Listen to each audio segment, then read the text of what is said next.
one is try to have a tidy background.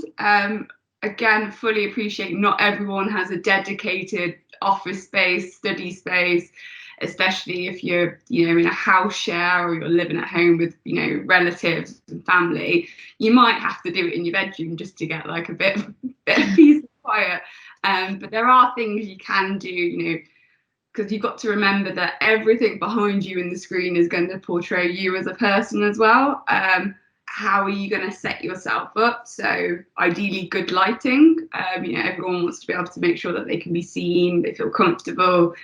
Ideally, if possible, again, some people might be in bedrooms, but if you can sit at a table and a chair, it will just give you that automatic, like, I'm ready to talk to someone, and it gives you that kind of confident posture.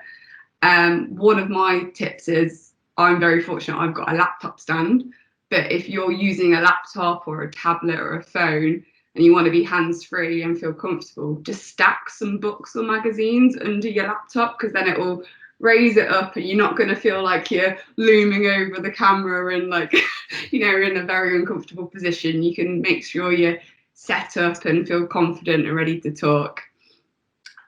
Point number 3, remember to look at the screen.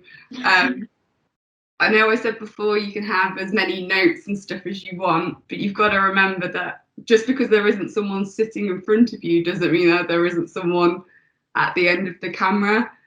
So look at your notes as much as you want, but also remember eye contact and body language is important. And a tip that I got from one of my interviewees recently was they actually put a post-it note with a pair of eyes next to the camera on the laptop. So it just remembered that this is where I've got to look, as like a reminder. And it's something simple as that, that when you look up to the screen, you're like, oh yes, I need to refocus on the camera itself. I thought was brilliant, actually. Or tip number 4, I should say, be comfortable.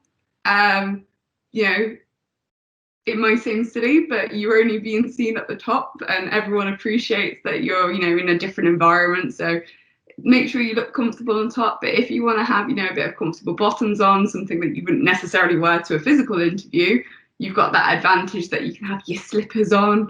You can be as comfortable as you want as long as you look professional from the top upwards. Have a drink. That's something that people quite often forget because they're not being offered it by the interviewee.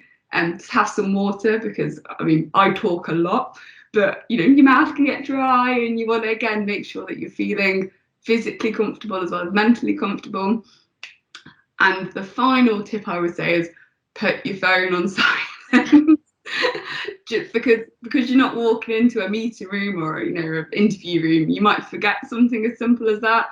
And it'll be typical, wouldn't it? You'll be in the interview and you've got WhatsApp notifications going off, BBC breaking news. So just a final reminder before you go in, just put anything that can make noise that's in your control on silent, and you'll probably feel a lot better.